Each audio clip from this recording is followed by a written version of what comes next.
Si vous avez des enfants, mes frères et sœurs, faites extrêmement attention. Je reçois énormément de personnes. Et encore hier, un frère que j'ai vu m'a même rappelé, il m'a dit: frère, s'il te plaît, parle-en. Et wallah, il a raison, parce que lui m'a parlé des témoignages autour de lui et ce que lui-même a vécu. Mais moi, autour de moi, je vois plein de personnes dans ce cas-là et j'entends constamment que l'État français, là, et c'est vraiment, les procédures sont extrêmement rapides pour certains. Ils prennent les enfants. Ils prennent les enfants, c'est-à-dire que, je vais vous donner un cas concret, un frère qui avait 4 enfants. Un de ses enfants, il va à l'école, etc. Et il y a une prof qui a un comportement bizarre envers la femme du frère, parce que la femme du frère, elle est voilée, ainsi de suite. Et elle est très froide, constamment, ainsi de suite. Et un jour, elle commence à questionner un de ses 4 enfants. T'es fatigué, etc. Tes enfants, tes parents, ils te font quoi à la maison? Je dis: rien, non, je suis fatigué parce que voilà, j'ai dormi, mais je me suis... Un autre jour, elle vient: tes parents, ils te font quoi à la maison quand tu fais des bêtises? Est-ce qu'ils te punissent des fois? Lui, il est jeune, c'est un enfant, il est, je sais pas, il est nia. Bah, des fois, oui, ça arrive que si je fais une grosse bêtise, mon père, il me met une fessée. Hop, elle a signalé, ils lui ont pris ses 4 enfants.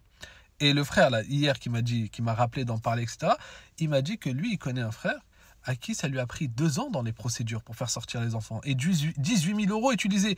Mais le pire dans tout ça, c'est les témoignages des parents quand ils récupèrent leurs enfants, quand ils ont une visite le week-end pour les voir. Vous savez ce qu'ils racontent? Plein de témoignages, enfants qui subissent des attouchements. Uqsimu lakum billah, je jure devant Allah Azza wa Jal. Je jure que je connais des frères qui m'ont dit, comme ça, face tel de mes enfants, il a subi telle chose. Et les frères, c'est pas un témoignage, c'est pas 2, c'est pas 3, c'est pas 4, c'est pas 5. Tous ces parents à qui on a pris injustement, en 2-3 rapides, leurs enfants.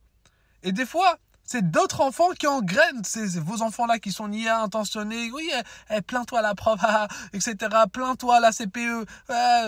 Comme ça, tes parents, ils vont être moins durs envers toi. Ils vont te laisser tranquille. Des histoires de ouf. Et après, ces enfants-là, ils finissent dans d'autres familles, avec des gens très mal intentionnés, ou des fois avec d'autres enfants, et ils subissent des choses très graves. Donc s'il vous plaît, faites... Le frère, pour vous dire, qu'il m'a parlé hier, carrément, il a changé de pays. Il a changé de pays.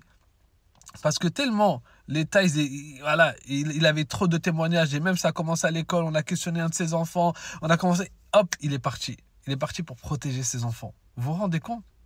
Voilà où on en est. Donc, s'il vous plaît, les frères et sœurs, faites très attention et parlez à vos enfants. Expliquez-leur que si des enfants viennent leur engrainer, leur dire de dire telle et telle chose, ne croyez pas, ils vont pas plus jouer à la PlayStation, ils vont pas plus jouer à Fortnite. Non, pas du tout.